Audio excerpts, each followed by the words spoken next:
not recording my audio. Because there's another instructor that teaches in here and he always turns the microphone off. You guys know Derek, right? He turns the microphone off because he's not using it, which is the right thing to do. I turn the microphone on, but sometimes I forget. So you didn't even get to hear me recording my complaint against Stanley Community College's IT department, the reason that I didn't have Photoshop access. And then you still get to decide if my bias is influencing the fact that it's not my fault and it's theirs. That's all for you to decide. So we have the cube. We have a new layer with just white on it. And we're looking at the possibility of a transparency. We talked about the idea that each layer is like its own little pane of glass. Think about a window pane. You paint this box on it, and somebody walks on the far side of the window pane. You can still see that person, right? You see them through the window. You still see your lines kind of on their face, right? But you see them through the window. Now, if you painted, totally fine. If you painted the whole window solid white and you held it up and somebody walks behind it, you wouldn't be able to see them, right? This is the whole process of layers. And you can have as many window panes as you want. You could have 100 window panes, right? But if you only put a couple of things on each one, you could still see all the way through them. Does it make sense? So that's what these layers are. So the top layer right now is the cube. The middle layer is just solid white. And the bottom layer is the background. Now, I have had the background layer turned off so that you couldn't see it. The background layer is solid white. And like I just mentioned, if you just paint everything solid white, you can't see anything else, right? So I like to hide the background when I'm working. That just gives me kind of this idea of where the texture that I'm putting in is. Now, when you want to delete a layer, which is going to happen at some point during your design process, you can right-click on it, and you'll see there's no way to delete it unless you click over in this space here. So every layer has 3 distinct locations on the layer tab. It has the image, which it calls a thumbnail. It's a really small representation of the image. It has the title or the name of the layer. And then it has the layer space itself. If you click on the image, you just get options for modifying the image. If you click on the title, you double click on the title, you can change it.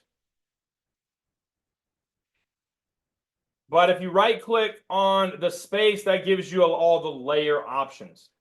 Usually when you're doing this, you're probably going to be deleting the layer. But you can also flatten the image. We'll talk about that later. Later. But if you want to delete it, you can right click and click delete layer. What I usually like to do, the easiest way is just click on it. You can drag it around and there's a little trash can in the bottom right. Click on it and drag down to the trash can and that will delete the layer. Cool? The dragging is important because when you make another layer, you can always drag layers around unless they are locked or unless they're the background. You can drag all your other layers around, and organizing the layers is how you get some of the detail in your design. You may feel like I'm really beating to death this idea of layers, but I promise you on our first project, somebody is going to paint directly on the UV map, and I don't want you to do that. I want you to get in the process, get in the habit of always locking your UV map, and then you can even name it Cube UV Map. And that way you know that this is the map and I am never to touch it. If you need to, you can name it Cube UV Map. Do not touch, right? Whatever you need to do to make sure you know that the UV map that you bring in needs to stay pristine. You can't modify it because that's going to mess you up in the future. It doesn't matter on this cube, obviously. But when you get into more detailed designs, it's going to matter. So the simplest way is you have a cube UV map, and then you have a cube texture. Go ahead. All right. So now I have a layer called cube UV map, do not touch. I have a layer called background, which I've hidden. I don't really care to have the background, but it is there. It's hidden. And then I have a layer that I've called cube texture. What do you think I'm going to put on my cube texture?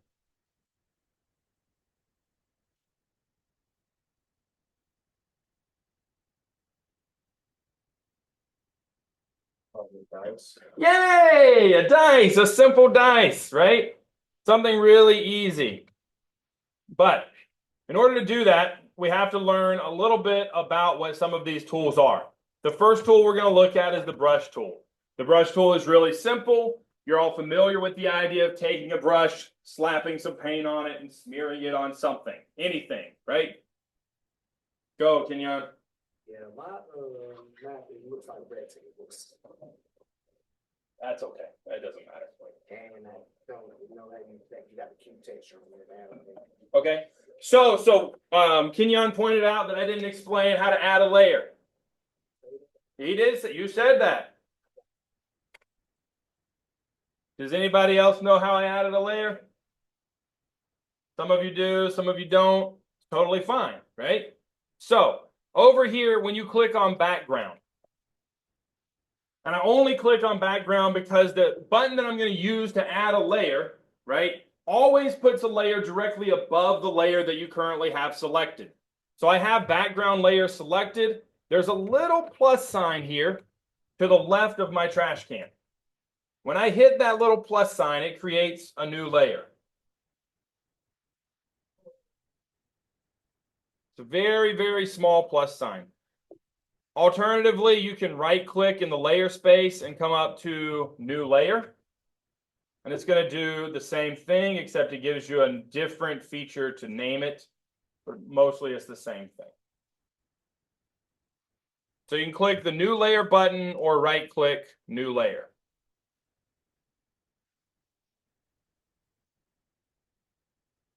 Did that catch you up?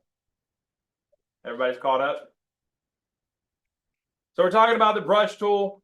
The brush tool just slaps paint on stuff. What color do you want my dice dots to be? Red. Red. So in Photoshop, you have what's called a color swatch.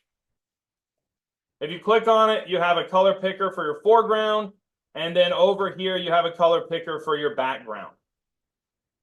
This doesn't matter that much, except that when you press X, it's going to switch the colors. So I can paint black or red, sorry. I can hit X and now I'm painting black. I can hit X and now I'm painting red. The unfortunate thing here is that you can only do this with two different colors, right? You go back and forth with two colors. I don't love that. I wish there was a feature to add more colors to it that you could cycle through. But then somebody would end up with 40 colors and it would take them 10 minutes to cycle through and find the one they wanted. There's a balance there. But I am going to start with a red brush. Now, by default, when I paint, my brush has what's called really soft edges, which means it starts with a really solid color and it kind of fades out as we go. If we show this on the white background, you'll see that it starts with kind of a red and then fades to pink and then eventually disappears, right? This is called a soft edge brush. And no matter what you do, you're always going to have that kind of blending on the outside, which is good for a lot of things. It's not good for what I want to do right now. Whenever you're using a brush, there's a drop-down menu up top that allows you to change the type of brush that you have. I told you we had a really soft brush. In Photoshop, they consider that hardness. A 0% hardness is a really soft brush. Feel like you guys can be familiar with the terminology there. The opposite of hard is soft. 0% hard is a soft brush. If I turn it to 100% hardness, you'll see that it makes a brush with a really, really crisp edge. That is 100% hardness. Now, there's different times you want different types of brushes, but for this particular thing, I am going to use a hard brush that is a size 35. You can use whatever size you wanted to use, but I know that 1 and 6 are opposite one another. So we kind of did this before in Blender. We may have done it a little bit in Illustrator. I don't remember. What's in between 1 and 6? 5. All of the other numbers, but 5 is a good example. So we'll put 5 right here. What's opposite 5? 2. And then we're going to have 3 and 4.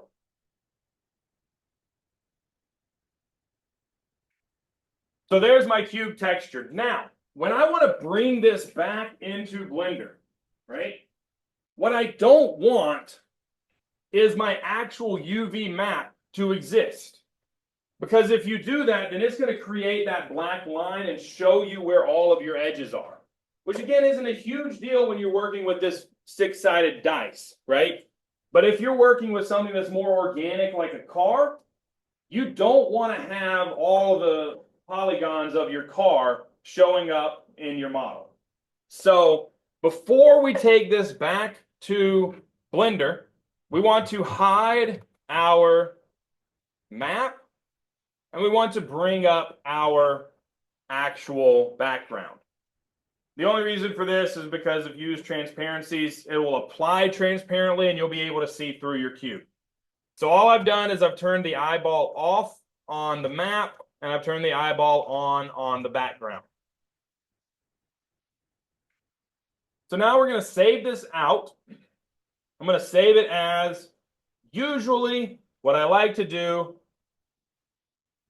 it's going to ask me to save as a copy.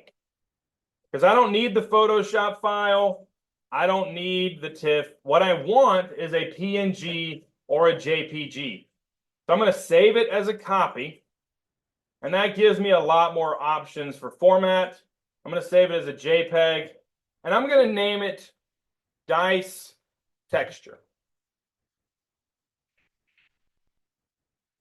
Whenever you're using a JPEG specifically for this class, we're going to go ahead and move the quality up to 12. One thing that happens with a JPEG is it always tries to create a smaller file size. So sometimes you can lose quality, but if we make it to maximum, you don't lose a whole lot of quality. Not enough to matter. So then you'll say, okay.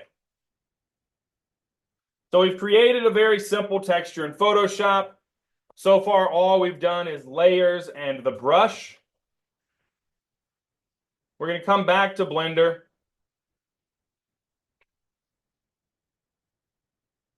Behind, lost. Oh. All right. All right, so we have the process. We create the model in Blender. We create the UV map in Blender. We export the UV map, take it into Photoshop or our favorite image editor. We create our texture under the UV map in the layers so we can see where everything is. When we save it from our favorite image editor, we hide the UV map and bring it back into Blender to apply to our object. This is the process that we go through. Now, some objects, as we get further along in the semester, might have 4 or 5 different image files attached to them. We'll look at how to attach them in different ways for different purposes, but right now we're just looking at the base color texture. So now, real quickly, we're going to go through Blender, or go through Photoshop, talk about the tools, what they do, why they're important, and then we'll take a break and we'll come back and we'll make some wood. First tool is the Move tool. You're going to be really, really surprised to know that the Move tool moves things around. It has a hotkey of V on your keyboard. The next tool is the rectangular marquee tool. Now, this is a selection tool. And selection is one of the most powerful elements in Photoshop, being able to select different things. The marquee tool, or the rectangular selection tool, you click and you draw a box that you want to select. Once you select that box, you can do a lot of different things with it. The easiest thing is to cut it, paste, copy and paste. What's up? I just trying to find a culprit who's parking in my parking place. I parked in Garrett's spot. Oh. Okay. Put the word out. Garrett might have parked in your space after I took his. All right. So you can copy something, you can duplicate it with the marquee tool. Whatever you select is what you copy. Now, another thing that's important, we've talked about layering. If I am on the cube do not touch layer and I draw my marquee tool and I copy and paste, what I've pasted is just that cross pattern. I've left off all the red dots. I've left off everything else because I've only copied what was actually on cube UV map layer. If I have the cube texture selected and I draw a rectangular marquee, it doesn't matter what's on all the other layers. The only thing that I'm copying is what was on my cube texture layer. So just like all software that you're familiar with, to copy is simple. It's Control-C. And then to paste is Control-V. Once you've pasted something, it always pastes it onto a new layer. And then you can grab the Move tool and you can move that layer around. So Move tool moves layers. Marquee tool makes selections. There's a lot of other ways to make selection. There's a selection brush tool that you paint, and Photoshop tries to figure out what it was that you wanted to select. There's a lasso tool where you can actually draw a lasso around what you want to select. You don't always want to select something with really hard corners like your rectangular marquee tool.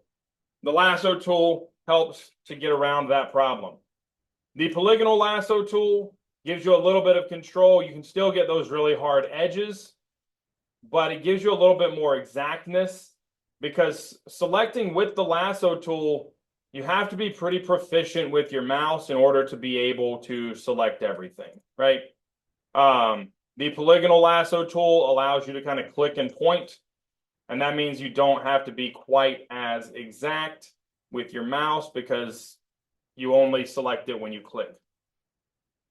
Double clicking on any of those lasso tools will automatically close your shape and allow you to copy, delete, fill, whatever. The magnetic lasso tool is just like the lasso tool, except it tries. You see how I'm holding my mouse way out here, but it's still going to try and follow the red dot, because the magnetic lasso tool tries to find contrast in the image and just select the edges of the contrast. This is really useful, and it's a really, really good tool if you're trying to select something out of a background. It does a pretty good job of finding the edges for you. There's usually a little bit of cleanup, but for the most part, it does a decent job. Now, something new that's in Photo Head and bring in an object. Give me 1 second.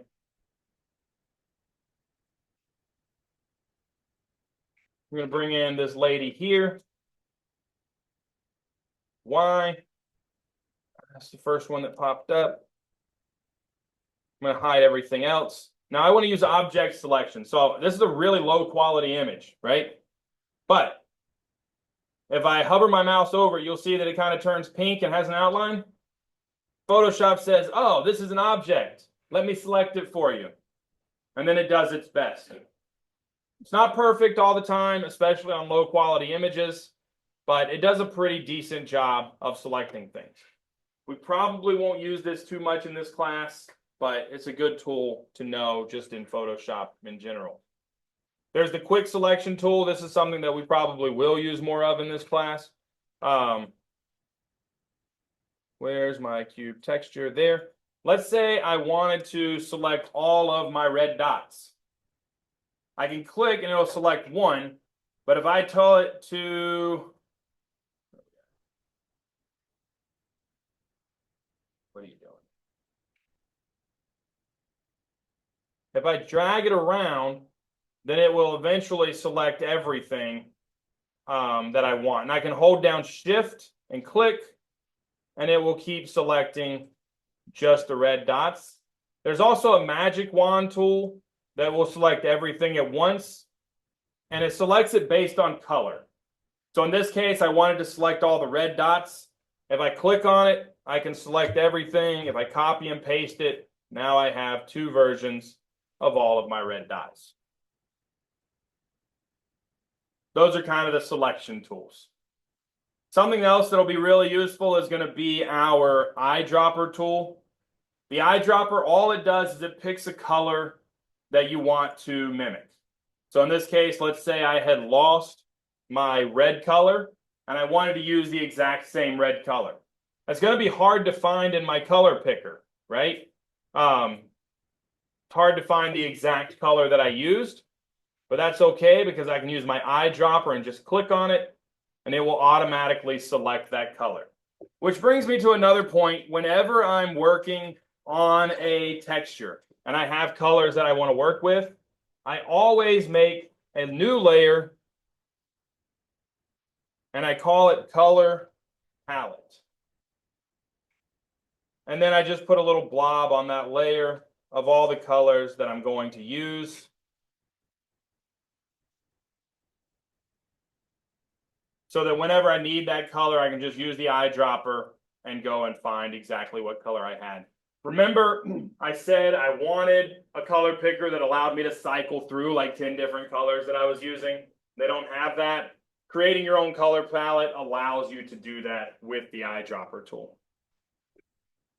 I think that's pretty much all we need to talk about. We have a text tool, which is just typing text. This works just like Microsoft Word or anything. You put a text box in, you type what you want in it. There's a blur tool, which we'll turn this lady back on. She's already pretty blurry, but using the blur tool, we can make it even more blurry.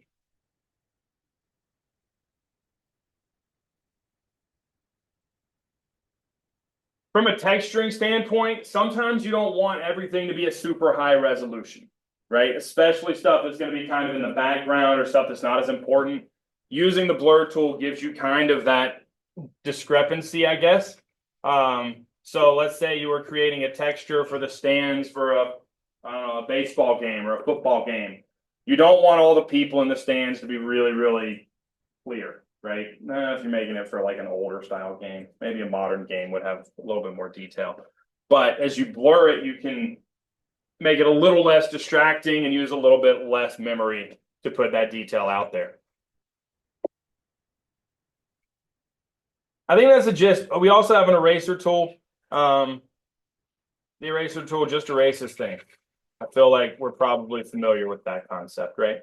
The brush tool brushes things, paints things on. The eraser tool paints things off. I think that's good enough. Paint bucket tool or just? Yeah, there's a paint bucket tool, so it's hidden under this gradient tool right here. Has a hotkey of G. You can just fill things in with the paint bucket tool. The paint bucket tool works kind of like the I've got a lot of layers now, but kind of like the magic wand tool that just selects, right? But whenever you do that, you always get some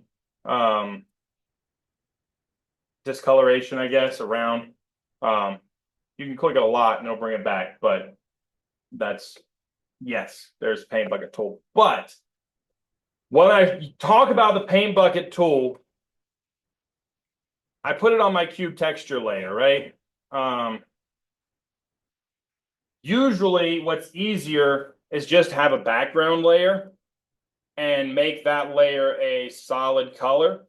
So you can create a solid color layer and it does kind of the same thing that you were doing, as long as you have layers and transparency. But we'll kind of deal with that later. All right, I'm going to end this recording.